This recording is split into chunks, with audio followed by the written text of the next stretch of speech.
बिहार में इस साल विधानसभा चुनाव है, जिसको लेकर सभी पार्टियां पूरी तरह से एक्टिव हो गए हैं और कहते हैं कि राजनीति में संयोग कुछ भी नहीं होता बल्कि प्रयोग होता है और लक्ष्य सत्ता में आने या फिर बने रहने का होता है। बिहार की राजनीति तो इसका सबसे बड़ा उदाहरण माना जाता है। यहाँ पर समय समय पर नए राजनीतिक समीकरण बनने और बिगड़ने के अनेकों उदाहरण है। जल्द ही बिहार में विधानसभा चुनाव है और ऐसे में राजनीतिक सरगर्मियों के साथ साथ बिहार में अनेकों तरह की गहमागहमी देखने को मिल रही है। एक और विधानसभा का बजट सत्र चल रहा है तो दूसरी ओर बिहार में हिंदू धर्म गुरुओं के एक के बाद एक दौरे ने सियासी पारा गर्म कर दिया है। हिंदुत्व के प्रतीक धार्मिक गुरुओं के बिहार दौरे को लेकर सियासत भी गर्म है। दरअसल बिहार में चुनावी साल में हिंदुत्व के 3 बड़े चेहरे बागेश्वर बाबा, आचार्य धीरेन्द्र शास्त्री, इसके साथ ही राष्ट्र के स्वयंसेवक संघ के प्रमुख मोहन भागवत और श्री श्री पंडित रविशंकर एक साथ बिहार में हैं। जाहिर तौर पर विपक्षी गठबंधन के नेताओं ने इसे राजनीतिक से प्रेरित बताया है, जबकि बीजेपी इसमें राजनीति नहीं देख रही है। वहीं जेडीयू के रुख में भी बदलाव दिख रहा है और इस पूरे घटनाक्रम को राजनीति के जानकार भी अपनी दृष्टि से अब देख रहे हैं।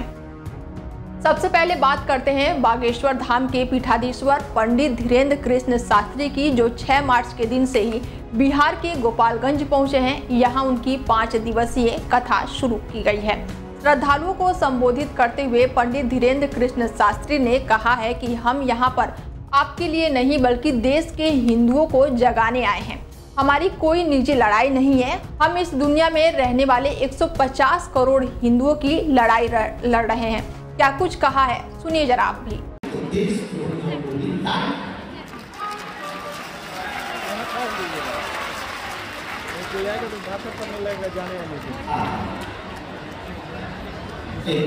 आपको दिक्कत हो जाएगी, उन सबको भी निकालना पड़ेगा। एक व्यक्ति को एक लकड़ी दी, उसने तोड़ दी। 2 लकड़ियां इकट्ठी दी, उसने तोड़ दी। 3 लकड़ियां दी, उसने तोड़ दी। लेकिन एक 10 लकड़ी का गट्ठा दिया, उसको पसीना आ गया, तब तोड़ दी। मतलब हिंदू अकेले रहेंगे टूट जाएंगे, 2 घर हिंदुओं के एक रहेंगे तो टूट जाएंगे, और पूरे देश के हिंदू एक रहेंगे तो कोई तोड़ नहीं।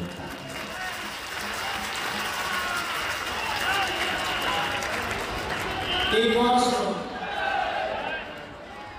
यही काम भोले में, अरे यही भोले मैदान में एक कुत्ता जा रहा है। कुत्ता तो जाते थे, तो कुत्ता जा रहा था। एक आदमी ने एक पत्थर उठाया, कुत्ता को मार दिया, कुत्ता भाग गया। लेकिन उसी आदमी ने वही पत्थर उठाया, मधुमक्खी के छत्ते में मारा, आदमी मार गया। एक कुत्ता जा रहा था, एक पत्थर उठाया, कुत्ता को मारा, कुत्ता भाग गया। आदमी वही है, पत्थर वही है, और मधुमक्खी के छत्ते में मारा, आदमी भाग गया। मतलब क्या है? मतलब सीधा है, कुत्ता अकेला है तो कुत्ते को भागना पड़ा, मधुमक्खियां इकट्ठी है तो आदमी को भागना पड़ा। हिंदू अकेले रहेंगे तो तुम्हें भागना पड़ेगा, हिंदू एक रहेगा तो देश को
लेकिन अब कई लोगों को आग लगी, लगे तो लगे। और देखो हम सोसाइटी में आगे हम देखते हैं वैसे ही रहेंगे, ऐसे ही है, ऐसे ही रहेंगे। लेकिन भैया उन लोगों को देख के बीत आ गया,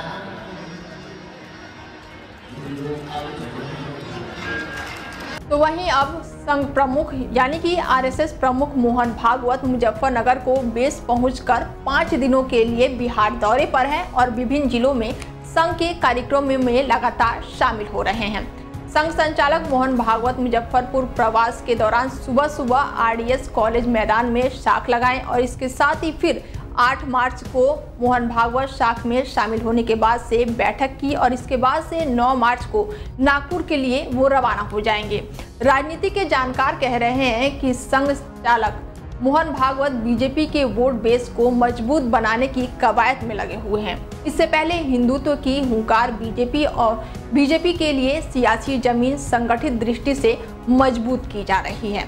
और इसके बाद से वहीं अगर बात की जाए, श्री रविशंकर भी बिहार के दौरे पर हैं और वो सत्संग और अध्यात्म की अलख जगा रहे हैं। पटना के गांधी मैदान में आध्यात्मिक गुरु श्री रविशंकर का भव्य सत्संग शुरू हुआ है। इस 2 दिवसीय सत्संग में ध्यान, योग और जीवन जीने की कला पर विशेष प्रवचन प्रमुख का आयोजन हुआ है। तो वहीं हिंदुत्व के प्रति दिग्गज धर्मगुरुओं के एक साथ बिहार में जुटने से विपक्ष काफी परेशान नजर आ रहा है।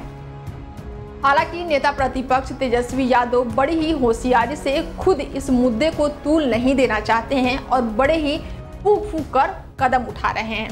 उन्होंने कहा है कि ये देश बाबा साहेब के अम्बेडकर के संविधान से चल रहा है और यहाँ किसी को भी कहीं आने जाने की आज़ादी है। दरअसल सियासत में टाइमिंग का बड़ा महत्व होता है और इस बार भी टाइमिंग को लेकर ही जो सवाल उठाए जा रहे हैं वो भी बेहद महत्वपूर्ण माने जा रहे हैं, क्योंकि बिहार में इसी साल विधानसभा चुनाव होने वाले हैं और इसको लेकर सरगर्मियां बढ़ती हुई दिखाई दे रही है।